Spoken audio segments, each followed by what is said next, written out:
তোমরা সবাই কেমন আছো? আমিও ভালো আছি। আজকে আমি রান্না করব চিংড়ি মাছ। দেখতে কতটা সুন্দর হয়েছে। চিংড়ি মাছ কেটে ধুয়ে পরিষ্কার করে নিয়েছি পরিমাণ মতো। এখন চুলায় একটা কড়াই বসিয়ে দিয়েছি। এখন দিয়ে দিচ্ছি পরিমাণ মতো তেল। এপাশে তেলটা গরম হতে থাকবে। এখন আমি চিংড়ি মাছগুলোতে নুন হলুদ মাখিয়ে নেব। এখন দিয়ে দিচ্ছি হলুদ গুঁড়ো অল্প পরিমাণ। এখন দেব লবণ। এগুলোকে সুন্দরভাবে আমি মাখিয়ে নেব। মাখিয়ে নেওয়া শেষ। এখন আমি যে তেলটা গরম করতে দিয়েছি তার ভিতরে আমি একটা চিংড়ি মাছ দিয়ে দেখেছি যে তেলটা কতটা পরিমাণ গরম হয়েছে। এখন আমি সবগুলো চিংড়ি মাছই দিয়ে দিয়েছি। এখন এগুলো নেড়েচেড়ে ভেজে নেব।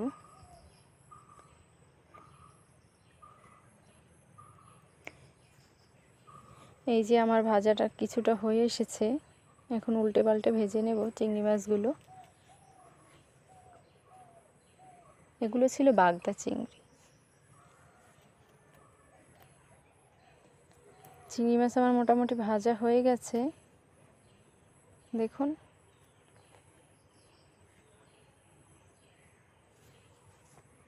চাইলে আপনিও তৈরি করতে পারেন। এই যে আমার চিংড়ি মাছগুলো ভাজা শেষ মোটামুটি। এখন আমি তুলে নিলাম। এখন জিরার গুঁড়ো জিরা দিয়ে দিলাম। দিয়ে দিলাম পেঁয়াজ কুচি, রসুন কুচি। এগুলো অল্প আঁচে আস্তে আস্তে ভেজে নেব।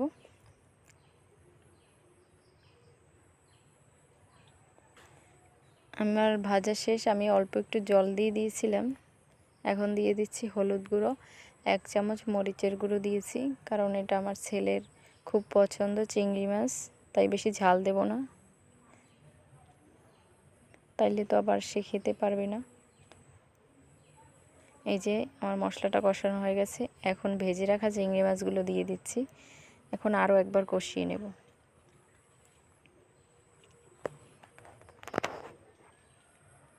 কষানো শেষ। এখন আমি জল দিয়ে দেব অল্প পরিমাণ, যেহেতু চিংড়ি মাছগুলো ভাজা আর এটা তো বড় কোনো মাছ না যে বেশি পরিমাণ জল দেব।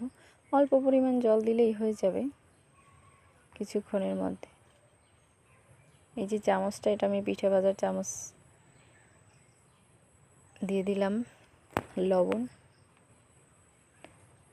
এটা আমি পিঠে ভাজার জন্য কিনেছি, কিন্তু ফাঁকাগুলো এত বড় যে একটু সমস্যা হয়। আমার আজকে সময় খুব কম, তাই এই শুকনো মশলা দিয়ে দিলাম, জিরার গুঁড়ো, দারচিনির গুঁড়ো। এখন একটু নেড়েচেড়ে দিলাম। আজকে আমার ঘরে বাজার ছিল না কোনো, কিন্তু আমার জন্য বাজার আনতে গেছে বাজারে।